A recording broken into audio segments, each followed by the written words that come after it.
Hello, welcome back. Today we're talking about sliders.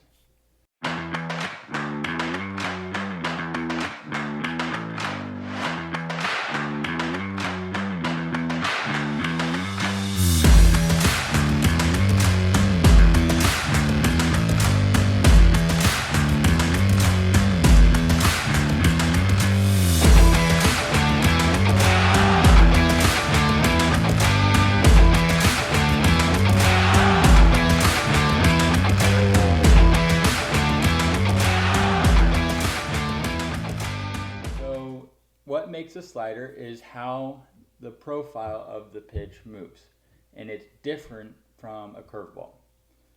So a slider is a lot more horizontal and sweeping than a curveball, which might be is more vertical. So a really obvious version is if you watch Clayton Kershaw, he throws a 12-6 curveball and it moves up and down. Sliders move side to side, but they're still considered a breaking pitch. So today we're going to work on our slider and what we're looking for when we're throwing one.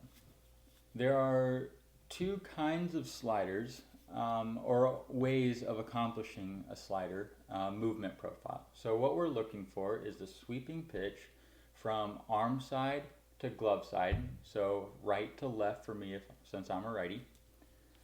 And we're going to accomplish this by how the ball is spinning.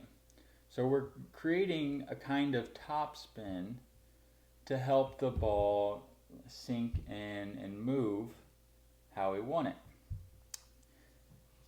The easiest way to get this in your mind is if I want to throw a fastball that rises, I backspin it perfectly.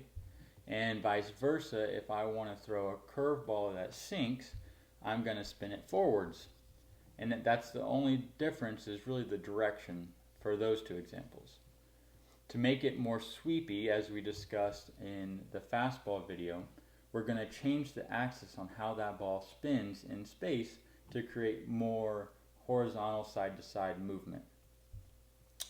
So similar to the two seam where we said we're working towards the 3 o'clock axis, the slider works in a similar fashion.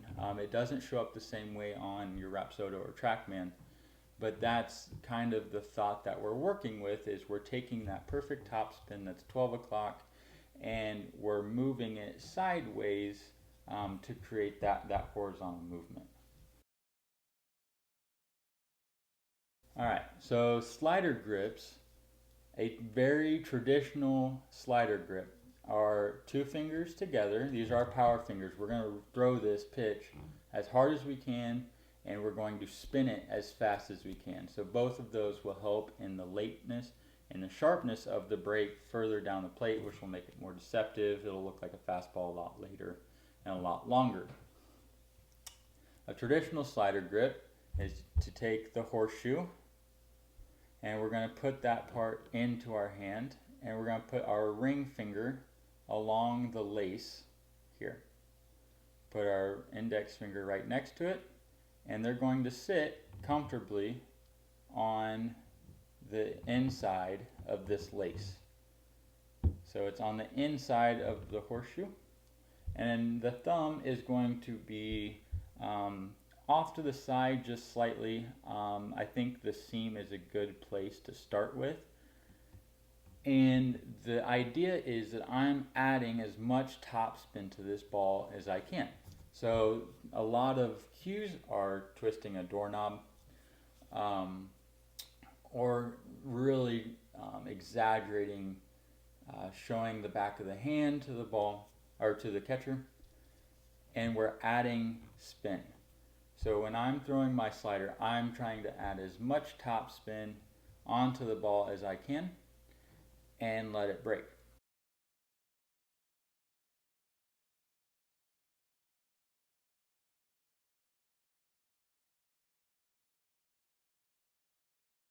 The two types of accomplishing that, as I alluded to earlier, there are gyroscopic sliders, which to to reference, looks a lot like a football. Like a football spins gyroscopically. It doesn't have any true spin. So these sliders will look a lot like a football in flight with an altered axis to help make it break. So if I spun a baseball perfectly gyroscopically, it would look a lot like this. And then all we're going to do to make it break, instead of it moving straight like a football, is we're going to alter the axis of this so it spins a little bit more like this. This is a similar idea to what we discussed in the cutter, where the four-seam fastball would spin backwards, and the cutter we just altered the axis. This is a very similar idea where we have topspin on the ball now, and now we're just changing the axis of the ball. Instead of spinning perfectly gyroscopically, we're changing the axis of how this ball spins, and it's going to create the depth in the slide that we're looking for. Another way of accomplishing this is to have around 30% true spin onto the baseball, and this is done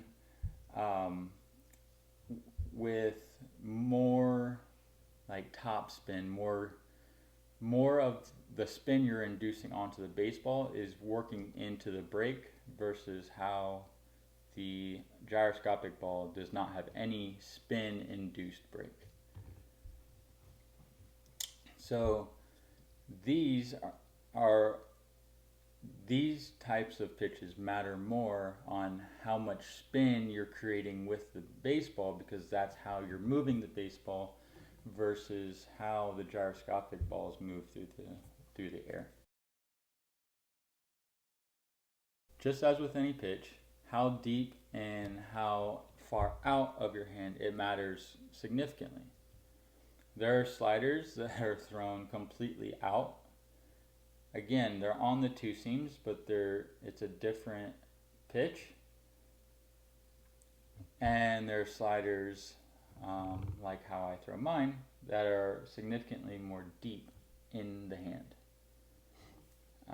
Again, play with these. These are going to be different how you throw the baseball. And you'll develop these feels where you'll like one way, and you'll create these preferences where it'll be easier to develop other pitches later. So if I like having the ball deeper in my hand, so I know if I'm developing a new pitch, I'm going to try that first because it's more comfortable. It looks more like my other pitches, especially when I'm gripping them in my glove.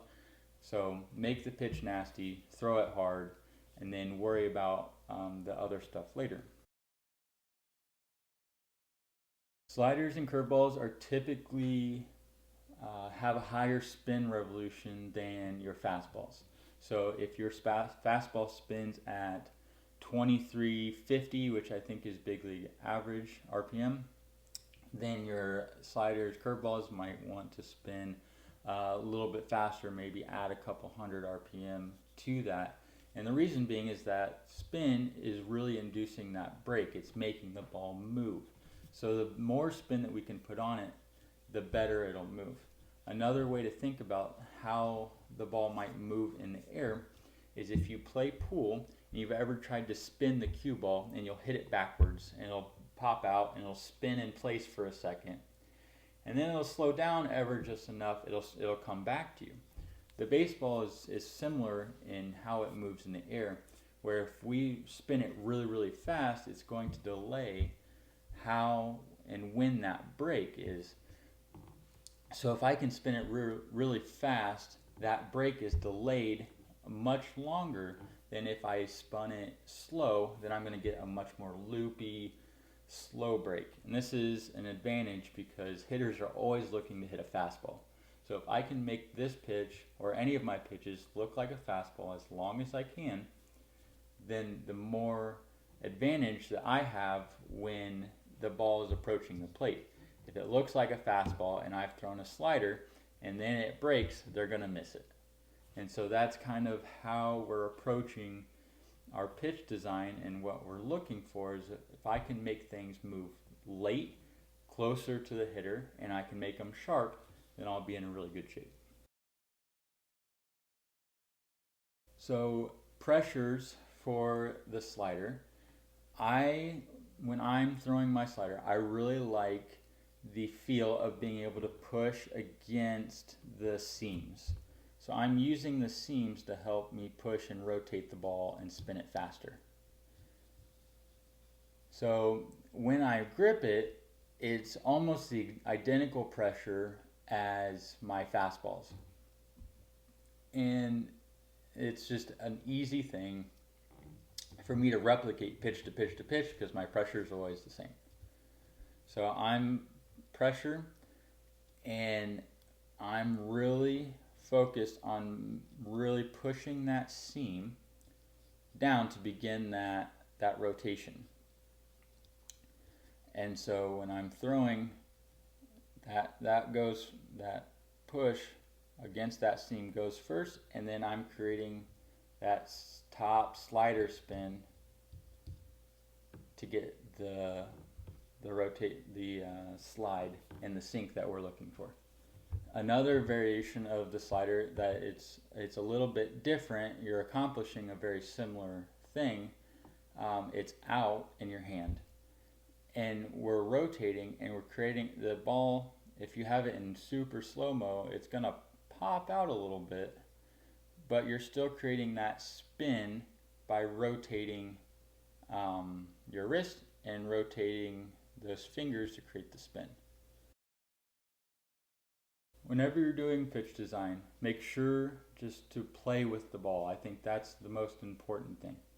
Go into it understanding what you want the ball to do and how you want it to move, and then go about figuring out how you're going to make it accomplish that. It's always easy to start with grips of big leaguers and guys who have done it. But so take that grip and continue to play and modify how you hold it and your pressure and your seam orientation to make it do what you want it to do.